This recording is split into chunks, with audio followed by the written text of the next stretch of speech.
Hi hello నమస్తే, welcome to our YouTube channel Prajarajyam 2029. మీరు కనుక మన ఛానల్ ఇంకా సబ్స్క్రైబ్ చేయనట్లయితే దయచేసి వెంటనే సబ్స్క్రైబ్ చేయండి. మేము చేసే వీడియోలన్నీ మీకు వెంటనే నోటిఫికేషన్ వస్తాయి.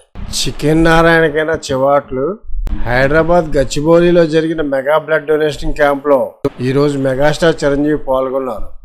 ఈ సందర్భంగా పొలిటీషియన్స్ కి చాలా సాఫ్ట్ టార్గెట్ గా మారానని ఆయన చెప్పడం ఆడియన్స్ కి ఆవేదన కలిగించింది. నిజమే కదా అనిపించింది. చోటా మోటా గల్లీ సిల్లీ నాయకులు కూడా పబ్లిసిటీ వస్తుందని మెగాస్టార్ పై కామెంట్స్ చేసేస్తూ ఉంటారు. రాజకీయాల్లో ఉన్నప్పుడు విమర్శించారంటే అర్థం ఉంది. దానికి ఆయనో లేకపోతే ఆయన పార్టీ ప్రతినిధులు కౌంటర్ ఇస్తారు. కానీ రాజకీయాలను వదిలేసి ప్రశాంతంగా సినిమాలు చేసుకుంటున్న ఆయనపై కొందరు అసందర్భ ప్రలాపనలు పేలటం జరిగింది. ఇప్పుడు ఆయన తమ్ముడు ఏపీలో ఉప ముఖ్యమంత్రి హోదాలో ఉన్నారు కాబట్టి ఇప్పుడు అలాంటి వాళ్ళు ధైర్యం చేయలేరు. అన్నయ్యనే ఏమైనా అంటే ఆయన తాట తీస్తారు. గతంలో సిపిఐ పార్టీ చికెన్ నారాయణ లాంటి వాళ్ళు మెగాస్టార్ పై విమర్శలు చేసి పాపులారిటీ పొందాలని ప్రయత్నించేవారు. ఈ నారాయణ ఎప్పుడు కూడా మెగాస్టార్ ని ఆడిపోసుకునే వ్యక్తి.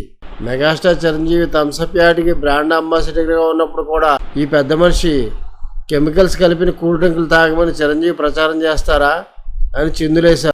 ఆ తర్వాత అదే థమ్సప్ యాడ్కి వేరే హీరోలు చేస్తుంటే ఆయన ఆ విషయమే ప్రస్తావించడు. అలాగే మెగాస్టార్ పై అకారణంగా విషయం కక్కుతాడు.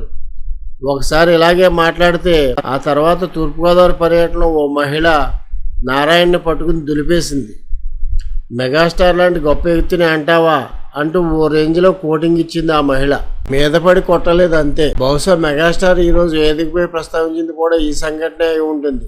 అయినా మెగాస్టార్ ఫ్లాష్ బ్యాక్లోకి వెళ్ళి చెప్పారు కానీ ఇప్పుడు చికెన్ నారాయణ పట్టించుకునేవారే లేరు. అప్పుడైనా ఆయన మెగాస్టార్ని అంటేనే ఆయన వైపు ఎవరైనా చూసేది. అందుకే అనేవారేమో పాపం. ఇప్పుడు అనాలన్నా భయం. ఎందుకంటే మెగాస్టార్ మౌనంగా ఉన్నా డీసీఎం ఊరుకోరు.